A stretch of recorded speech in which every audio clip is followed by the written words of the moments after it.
Hello student, मेरा नाम है आशुतोष पांडे और आज जिस टॉपिक पे बात करेंगे वो है शुड। अब देखिए शुड जो है ना कि ये हम लोग हर जगह यूज करते हैं, ठीक ना। ये शुड जो है किसी का भी स्थान ले सकता है, ठीक ना। आगे हम लोग मॉडल पढ़ेंगे तो उसमें बताएंगे कि इसकी जगह शुड का भी हम लोग क्या कर सकते हैं, प्रयोग कर सकते हैं। अब देखिए शुड जो है ये सेल का पास्ट होता है। शुड क्या होता है? सेल का पास्ट। लेकिन इसका अर्थ जो होता है ना चेंज हो जाता है। अगर देखिए पास्ट कब होता है? जब ये डायरेक्ट इनडायरेक्ट में सेंटेंस हो तब, ठीक है। इसे देखिए ये हमारा डायरेक्ट है, ये हमारा कौन सा है? ये हमारा डायरेक्ट है और ये हमारा इनडायरेक्ट, ये हमारा इनडायरेक्ट है। यानी कि नरेशन में क्या होता है कि सेल का पास्ट क्या हो जाएगा? शुड हो जाएगा। तो देखिए यहां पे कह रहा है कि आई सेड, मैंने कहा, कामा इन्वर्टेड कामा, कि आई शैल गो टू कानपुर, यानी कि मैंने कहा कि मैं कानपुर जाऊंगा। सेल मैंने पीछे पढ़ाया हुआ है कि इसका अर्थ किस में आता है? गागेगी में आता है, यानी कि फ्यूचर में आता है। लेकिन अब क्या होगा कि ये डायरेक्ट में, तो इसको जब हम लोग इनडायरेक्ट में बनाएंगे तो क्या होगा कि कहेंगे I said that I should go to Kanpur. यहां पे मैंने क्या किया? सेल की जगह क्या कर दिया? यहां पे शुड का प्रयोग कर दिया। देखिए जब मैं नरेशन पढ़ाऊंगा ना तो ये सारी चीजों का उपयोग किया जाएगा, ठीक है। अब देखिए, अब भाई शुड जो है एक क्या है? मॉडल एक्सिलरी वर्ब है। मॉडल एक्सिलरी वर्ब है तो मॉडल एक्सिलरी वर्ब है तो उसके साथ एक मेन वर्ब भी तो आना चाहिए, है कि नहीं? तो मेन वर्ब हमारा क्या हो गया? गो, ठीक। अच्छा, इसका जो अर्थ था, कह रहा था कि मैं I said I shall go to Kanpur, मैं कानपुर जाऊंगा। लेकिन यहां पर अर्थ क्या हो जा रहा है इसका? कहो कि मैंने कहा दैट कि I should go to Kanpur, मुझे कानपुर जाना चाहिए। तो शुड का क्या अर्थ हो गया? चाहिए के रूप में। तो देखिए शुड जो होता है, शुड का जो अर्थ होता है, शुड का अर्थ होता है चाहिए। ये आप लोग नोट करते हुए चलेंगे। शुड का अर्थ होता है चाहिए। उसके बाद क्या होता है? Should be. शुड बी का अर्थ होता है होना चाहिए। शुड बी का अर्थ क्या हो जाएगा? होना चाहिए। उसके बाद शुड बी, उसके बाद क्या हो जाएगा? Should have.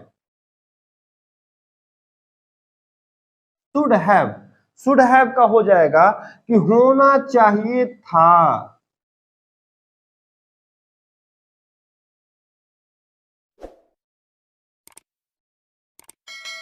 कहीं भी सेंटेंस में अगर आपको शुड दिख जाए तो आप उसका अर्थ क्या निकालेंगे? चाहिए के रूप में। अगर शुड बी हो जाए तो आप क्या अर्थ निकालेंगे? होना चाहिए। अगर शुड हैव दिख जाए तो क्या हो जाएगा? होना चाहिए था, ठीक है। ऐसा हम लोग क्या करते हैं? अनुमान लगाते हैं। तो ये इस तरह से अब क्या होगा कि भाई शुड है तो शुड का प्रयोग भी तो पढ़ना है हमें। तो शुड किन किन सेंटेंसों पे काम करता है, किस तरह से इसे यूज करेंगे, उसको हम लोग बारी बारी से देखेंगे। पहले उसको हम लोग देख ले ये किन किन चीजों पे शुड को हम लोग काम में ला सकते हैं। अब देखिए शुड का कहना है कि भाई जब ये साथ रहेंगे तभी मैं इनके साथ काम करूंगा या इन सेंटेंसों में मैं प्रयोग होऊंगा, ठीक है। तो पहला क्या है? पहला है ड्यूटी, यानी कि कर्तव्य होना चाहिए, तब क्या होगा? शुड का प्रयोग होगा। दूसरा क्या है? रिस्पॉन्सिबिलिटी, ठीक है, यानी कि जिम्मेदारी होनी चाहिए, उसमें भी हम लोग क्या करते हैं? शुड का प्रयोग कर देते हैं। तीसरा क्या कर रहा है? एडवाइस, एडवाइस में भी क्या होता है? शुड का प्रयोग किया जाता है। फिर चौथा आता है प्रोबेबिलिटी, यानी कि संभावना की जाती है। देखिए सेल में भी हम लोग क्या करते थे? संभावना करते थे और शुड में भी हम लोग क्या कर रहे हैं? संभावना कर रहे हैं। लेकिन मैं बताऊंगा क्यों, कैसे, कहां होती है, ठीक ना। फिर आता है, फिर आते हैं हम लोग पांचवें नंबर पे, वो होता है एक्सपेक्टेशन, यानी कि आशा हम लोग व्यक्त करते हैं। छठवां है प्रिजम्पशन यानी कि अनुमान लगाते हैं।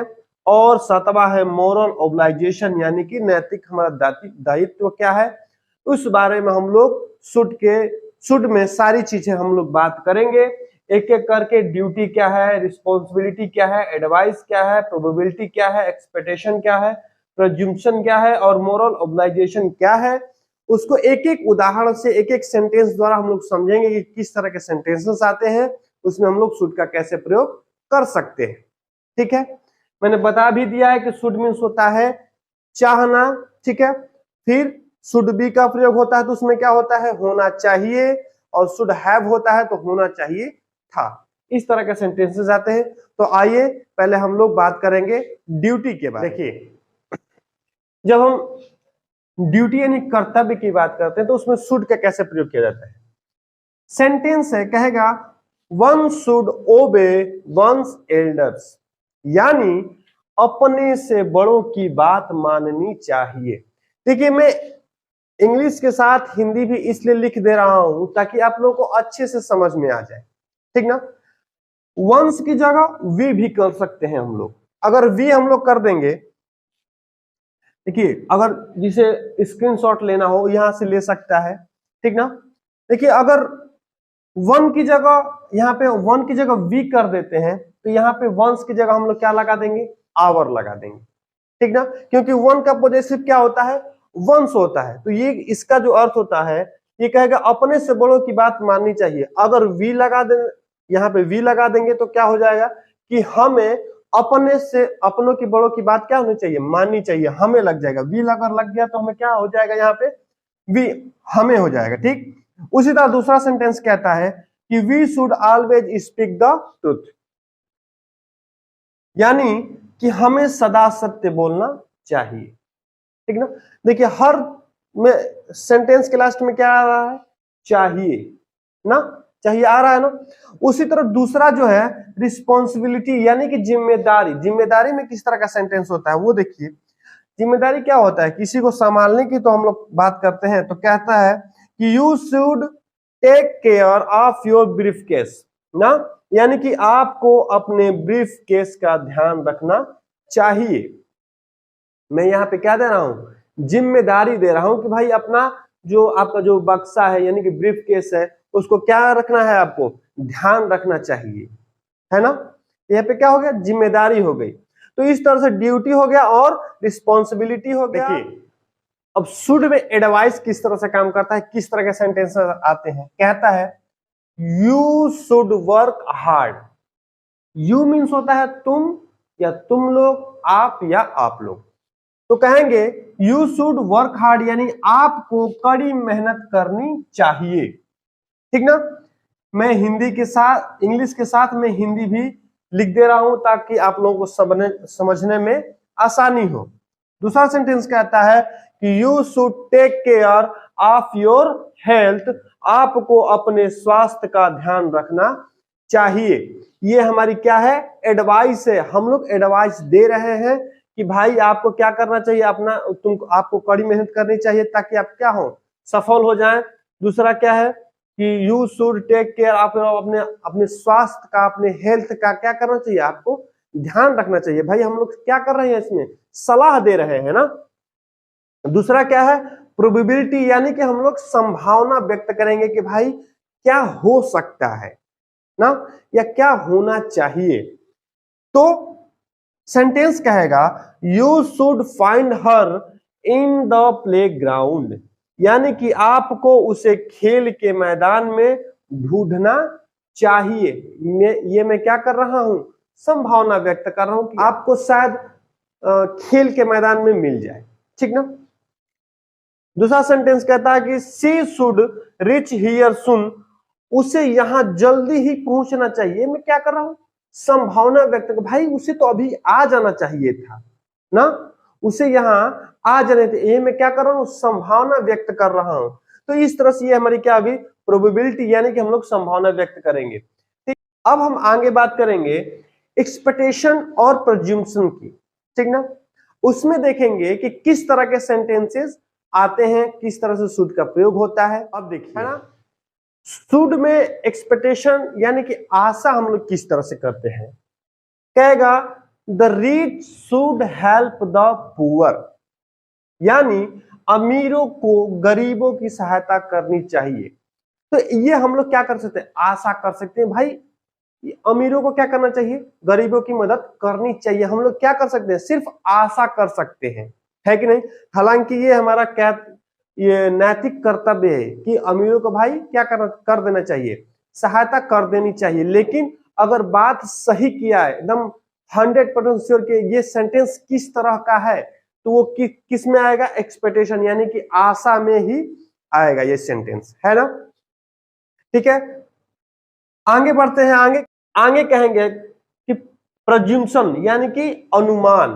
तो शुड में हम लोग अनुमान कैसे लगाएंगे, तो कहेंगे he should be worried about me, यानी कि उसे मेरी चिंता होनी चाहिए। या ये भी कह सकते हैं कि उसे मेरी चिंता करनी चाहिए, या करनी चाहिए, होनी चाहिए या करनी चाहिए, दोनों हम लोग कह सकते हैं, ठीक ना। होनी या करनी बात एक ही तो है, सेम वही सेंटेंस है, बस इसमें कुछ शब्द इधर उधर कर दिए हैं। कहेंगे कि they should be anxious about us, ठीक ना, उन्हें हमारी चिंता होनी चाहिए। तो एंग्जियस मीन्स होता है चिंता, और ऑरेड मीन्स भी क्या होता है, चिंता, ठीक ना। तो देखिए ये तो शुड के प्रयोग है कि इन सेंटेंसों में हम लोग शुड का इस तरह से प्रयोग कर सकते हैं। अब क्या है कि भाई कुछ ऐसे शब्द हैं कि उनके बाद शुड आता ही आता है ना, जैसे कि लिस्ट हो गया, LEST, लिस्ट। अब लिस्ट के बाद शुड का प्रयोग अवश्य आएगा। किसी भी सेंटेंस में लिस्ट अगर आ गया तो उसमें हमें शुड का प्रयोग करना ही है, करना ही पड़ेगा, ये आवश्यक है। लिस्ट के बाद क्या आता है, मान लीजिए सो दैट है, सो दैट के बाद भी हम लोग क्या करते हैं कि शुड का प्रयोग करते हैं, लेकिन जरूरी नहीं है ना। लिस्ट का क्या मतलब होता है, लिस्ट मीन्स होता है कहीं ऐसा ना हो, कहीं ऐसा न हो कि, इसका अर्थ ये होता है। लिस्ट का क्या अर्थ होता है, कहीं ऐसा न हो कि। अब इस पे हम लोग सेंटेंस देखेंगे कि किस तरह से सेंटेंस बनेगा कि लिस्ट के बाद हम लोग शुड का प्रयोग क्यों करेंगे, ठीक है। तो आइए उसको सेंटेंस के द्वारा समझते हैं कि लिस्ट में किस तरह से हम लोग प्रयोग करते हैं। देखिए मैंने क्या कहा कि लिस्ट मीन्स क्या होता है कि कहीं ऐसा न हो कि, और किस तरह से सेंटेंस यूज होता है वो भी देख लीजिए। कहेंगे कि वर्क हार्ड, कड़ी मेहनत करो। वर्क हार्ड मीन्स क्या होता है, कड़ी मेहनत। तो कह रहा है कि वर्क हार्ड, कड़ी मेहनत करो, लिस्ट कहीं ऐसा न हो कि, यू शुड फेल, तुम फेल हो जाओ। जरूरी नहीं है कि हर सेंटेंस में शुड लग गया तो उसका अर्थ चाहिए ही होगा, नहीं। कहीं कहीं सेंटेंस के अनुसार वो उस वाक्य को क्या किया जाता है, बोल दिया जाता है। दूसरा सेंटेंस कह रहा है कि I was afraid lest she should be offended. Offend means होता है डर। तो कह रहा है कि मुझे डर था कि कहीं वह नाराज ना हो जाए, या ये भी कह सकते हैं कि मुझे डर था कि कहीं ऐसा ना हो कि वह क्या हो जाए, नाराज हो जाए, है ना। तो शुड में अभी तक जितने भी चीज हम लोग पढ़े हैं बहुत अच्छे से पढ़े हैं, एक एक पॉइंट में आप लोगों को बता दिया हूं। मुझे आशा है कि आप लोग हर एक चीज अच्छे से समझ में आ गई होगी। तो अगर आ गई है तो आप इस वीडियो को लाइक करें, शेयर करें और सब्सक्राइब करें, ताकि ज्यादा से ज्यादा लोगों को ये वीडियो पहुंच पाए। धन्यवाद।